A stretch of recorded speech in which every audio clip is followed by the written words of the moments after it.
তোমরা অনেকেই রিকোয়েস্ট করেছো দিদি ভাই ডিম ছাড়া কেক করে দেখাও। তো আজকে তোমাদের ডিম ছাড়া, ময়দা ছাড়া এবং চিনি ছাড়া কেক করে দেখাবো। প্রথমে একটা আমি বোল নিয়ে নিয়েছি। এই বোলের মধ্যে আমি নলেন গুড় এই কাপের মাপে হাফ কাপ আমি এর মধ্যে গুড় নিয়ে নেব। এই কাপের মাপেই 4 ভাগের 1 ভাগ সাদা তেল আমি এর মধ্যে দিয়ে দেবো। এবার এই দুটোকে আমি খুব ভালো করে মিশিয়ে নেব। গুড়টার সঙ্গে তেলটাকে খুব ভালো করে মিশিয়ে নেব, যেন তেলটা আর গুড়টা যেন খুব সুন্দর করে মিশে যায়। খুব ভালো করে এটাকে ফেটিয়ে নেবে।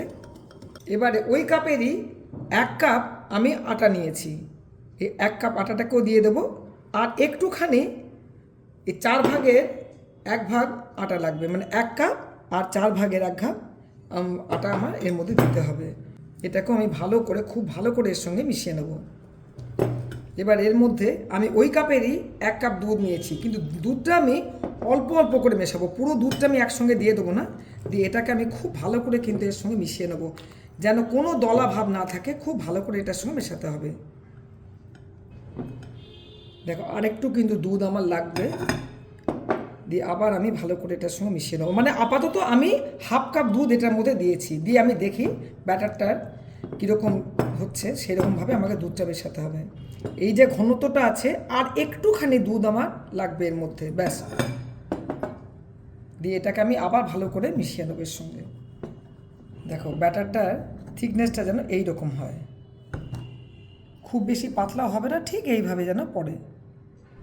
এবারে এর মধ্যে আমি এই 4 চামচের 1 চামচ আমি বেকিং পাউডার দিলাম, আর একটুখানি দেবো। আমি তো জানো আমি বেকিং সোডা দিই না, 1.5 চামচ মতন আমি বেকিং পাউডার দিলাম।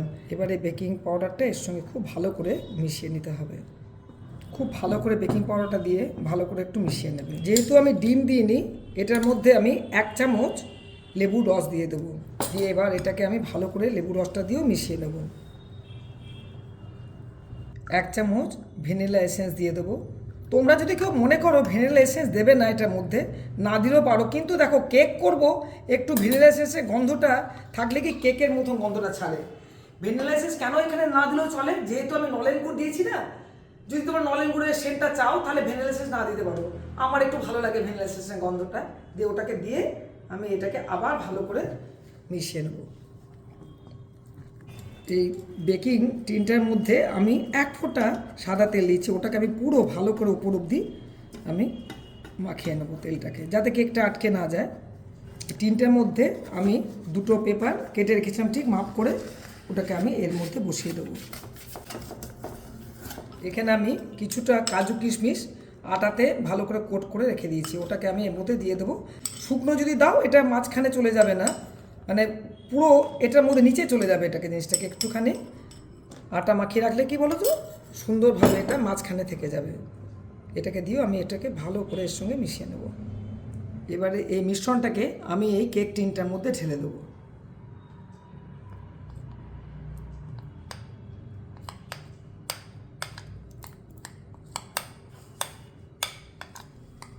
এবারে এই কেক টিনটাকে একটুখানি আমি ট্যাপ করে দেবো, ভেতরে হাওয়াটা যাতে বেরিয়ে যায়।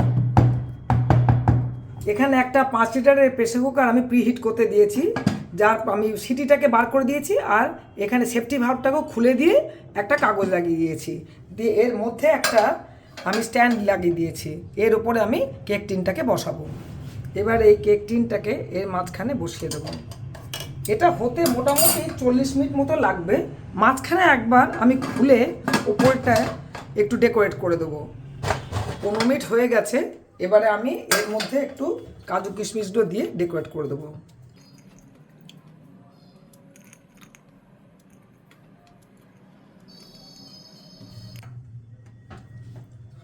দেখো এগুলো পুরোপুরি উপরে সাজিয়ে দিলাম। এবার এটাকে আমি বন্ধ করে দেবো। 15 মিনিট হয়েছে, আশা করা যাচ্ছে আর 30 মিনিটের মধ্যে এটা হয়ে যাবে। ঘর একদম মোমো করছে গন্ধে, আশা করছি হয়েছে। তো একবার দেখে নিই আমি এটা কতটা কি হলো। একটু আমি উলবোনা কাঁটা ঢুকিয়ে দেখি। দেখো একদম ক্লিন, এই পাশটাও দেখে নিই, একদম ক্লিন। এবারও কিন্তু আমি এটাকে খানিকক্ষণের জন্যে রেখে দেবো, মিনিট 5, কিন্তু আমি গ্যাসটাকে অফ করে দিলাম। ওপরে কালারটা আর একটু ডার্ক হয়ে যাক। এটাকে খুব বেশি ডার্ক করার দরকার নেই, যেহেতু আমার নলেন গুড় দিয়ে করা আছে, রংটা বেশ সুন্দর আছে, তাও একটুখানি থাকুক ওপরটা একটু ক্রিস্পি হবার জন্য। 5 মিনিট হয়ে গেছে দেখো। এবার আমি ঢাকাটা খুলে নিলাম। ওপরটা দেখো অনেকটা ডার্ক হয়ে গেছে।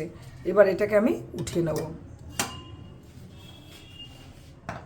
একটু ঠান্ডা হয়ে যায়, তারপরে এটাকে আমি একটা প্লেটে বার করে নিচ্ছি।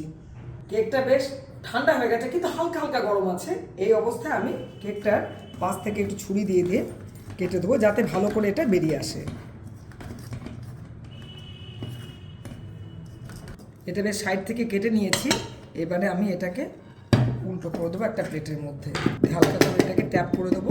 এবার এটাকে আমি হালকা করে উঠিয়ে নেব। দেখো এবার আমি এটাকে পেপারগুলোকে তুলে দেবো। কি সুন্দর দেখো পেপারটা উঠে গেল, দেখো কি সুন্দর হয়েছে। এটাকে আমি সোজা করে দেবো। দেখো কেকটা রেডি হয়ে গেছে, কত সুন্দর দেখতে হয়েছে দেখো। এবার কেটেও তোমাদের দেখাচ্ছে একটু, কি সুন্দর দেখো ছুরিটা ঢুকে যাচ্ছে ভেতরে একদম।